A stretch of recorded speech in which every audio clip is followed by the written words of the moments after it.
Good evening, ladies and germs. Welcome to Monday Evening with Alex and Luke, episode 26. This is our weekly travel show that documents our trip through every state, province, and territory in Canada and the United States, is dictated by you on Twitter, Facebook, and our website. And we're sick. Luke especially, which is why we come to you from our beds in Edmonton. But how did we get here? We started off this week in High Level, Alberta. And from High Level, we drove all the way north to the Northwest Territories to Yellowknife. And we stayed in Yellowknife for 5 days before returning back to High Level, Alberta. There's only one way in and one way out, Yeah, really. High Level's not that good. And then we had to stop in Swan Hills on our way to Edmonton because the fog got so thick. And then we drove to Edmonton, and that's where we are now.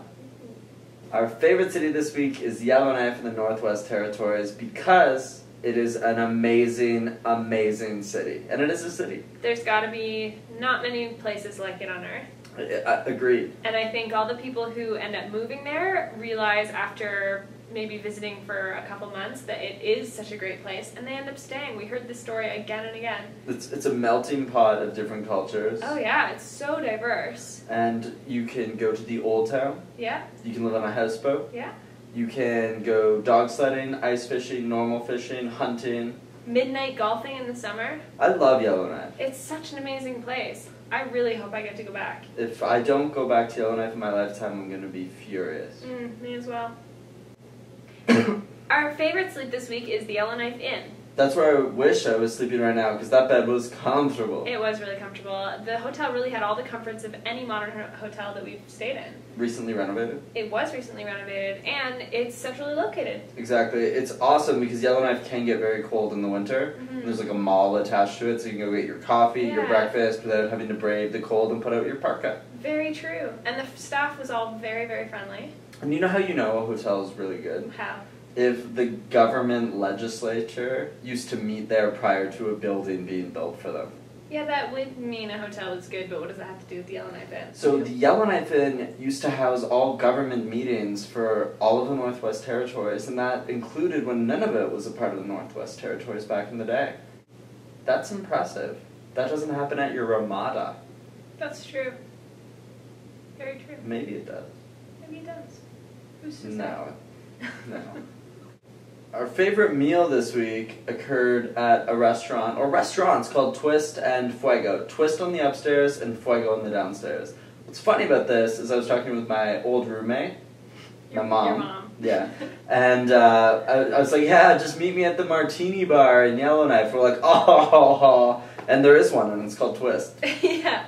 It's not a joke. They have amazing cocktails. It's like any martini bar you'd ever imagine, plus more. Their menu is amazing. That's the first time and probably the last time in my life I'll ever eat elk, buffalo, and Caribou. all in one sitting. And duck.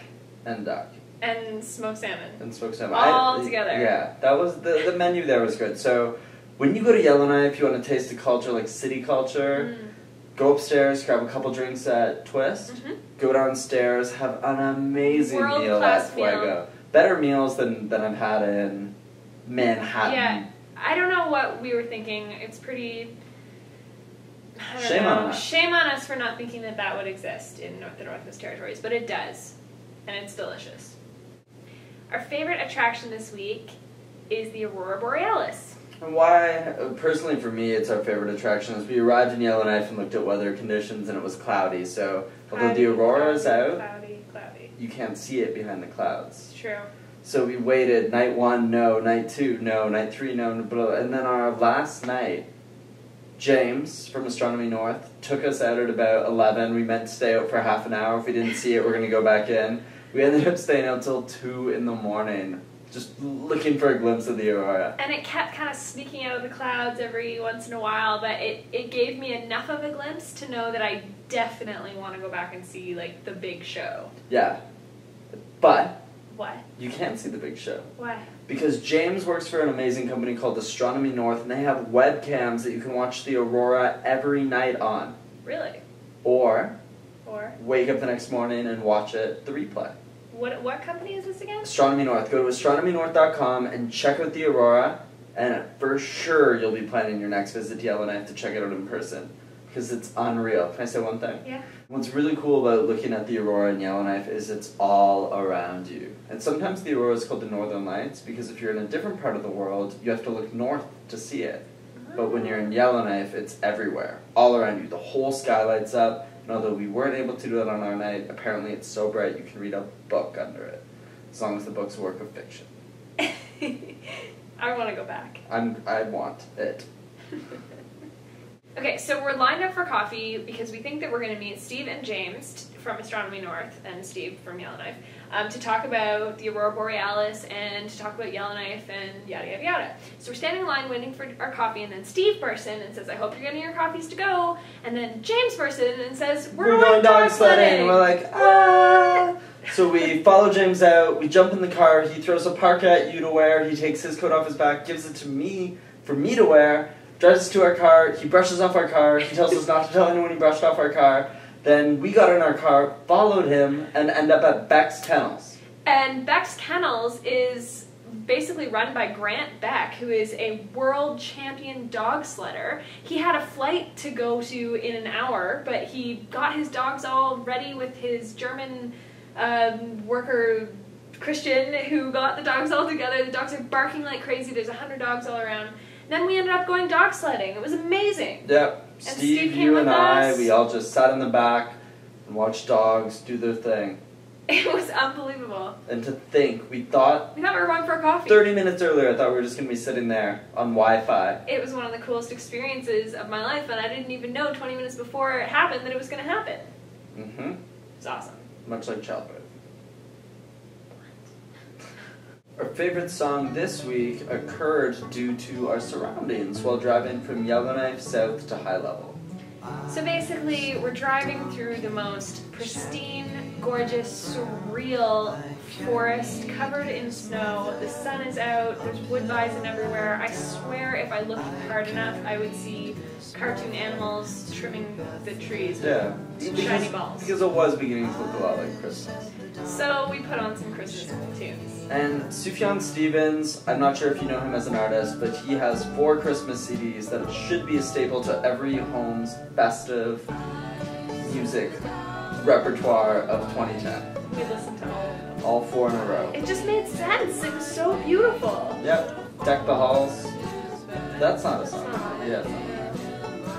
But good albums. Really good albums and such a beautiful drive. I will never forget it. This is what I learned this week. You do not have to pay property taxes if you live on a houseboat just outside of Yellowknife on Great Slave Lake.